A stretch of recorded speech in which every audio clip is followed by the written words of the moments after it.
বিহালী অভয়াৰণ্যত অবাধে চলিছে অৰুণাচলীৰ বেদখল। প্ৰায় 25 হেক্টৰ বিহালী অভয়াৰণ্যৰ মাটিত অৰুণাচলী কচু খেতি। চকুমুদা কুলিৰ ভাৱত আছে বিশ্বনাথ আৰু বিহালীৰ বন বিভাগ। অসম অৰুণাচল সীমান্তৰ নাহৰজানত প্ৰশাসনে গছপুলি ৰোপণৰ বাবে সাজু কৰিছে। 15-25 হেক্টৰ মাটিত অৰুণাচলীয়ে বলপূৰ্বকভাৱে দখল কৰিছে কচু খেতি আৰম্ভ। কেৱল ইমানেই নহয়, অসম অৰুণাচল সীমাৰ বিবাদমান এলেকাত সীমা অতিক্ৰম কৰিছে অৰুণাচলীয়ে। পাম গছ ৰোপণ কৰা বাহিৰেও অসমৰ মাটিত ৰাস্তা ঘাট নিৰ্মাণ কৰিছে আগ্ৰাসন। আনহাতে একাংশ অৰুণাচলীয়ে অসমৰ অভয়াৰণ্য দখল কৰি স্থায়ীভাৱে সাজিছে বাসগৃহ।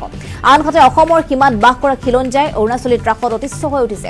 অসম চৰকাৰৰ বন মন্ত্ৰীক কঠোৰ পদক্ষেপ গ্ৰহণ কৰি অৰুণাচলীয়ে দখল কৰা মাটিসমূহ মুক্ত কৰিবলৈ দাবী জনাইছে।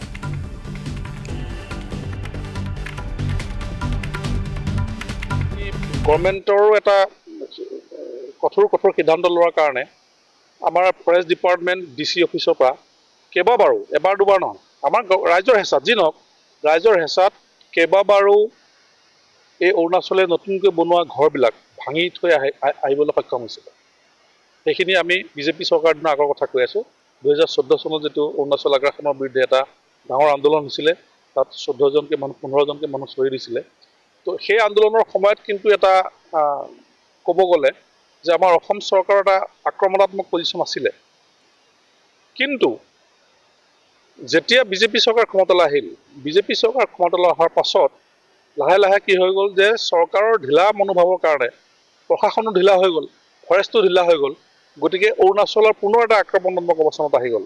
আৰু তাৰে পৰিণতি হ'ল যে আমাৰ চাউল ধোৱাত যেতিয়া কেম্প বনাব গৈছিলে, কেম্প বনাব যাওঁতে অৰুণাচলৰ পুলিচে আহি পেলাই সেই কেম্পটো বনাবলৈ দিয়া নাছিলে। আপোনালোকে চবেই চাইছে, তাত নিউজত ওলাইছিলে। তাৰ পৰৱৰ্তী সময়ত আমাৰ ফৰেষ্টৰ বন কৰ্মীক তেওঁলোকে তাত কাম কৰিবলৈ গৈ থাকোঁতে আমাৰে মাটি, মানে বিহালী বনাঞ্চলৰ মাটি, তাত কাম কৰিবলৈ যাওঁতে অৰুণাচলৰ পৰা যথেষ্ট মানুহ পুলিচ আহি তেওঁলোকক, ৰাইজো আছিলে বুলি শুনিছোঁ, আমাৰ মাটিত কিয় আহিছে বুলি বন কৰ্মীসকলক আঁঠু পৰ্যন্ত কঢ়াই থৈছে বুলি নিউজত আহিছিলে।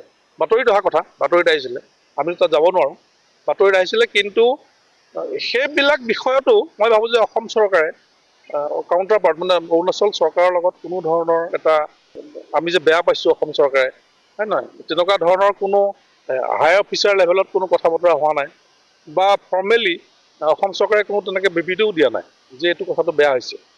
কাৰণ আমাৰ যেতিয়া ফৰেষ্ট কৰ্মীক যেতিয়া তাত নি পেলাই আঁঠু কঢ়াই থ'ব, বা আঁঠু কঢ়াই থৈছেনে মই নাজানো, নিউজত অহা কথা, যি নহওক, তেওঁ যেতিয়া থ'ব, তেনেকুৱা পজিশ্যনত যাব, তেতিয়াহ'লে তাততো আমাৰ মাটি কেনেকৈ ৰক্ষা পৰিব, বা গছ তেওঁলোকে কেনেকৈ কি আশাত ৰক্ষা পৰিব।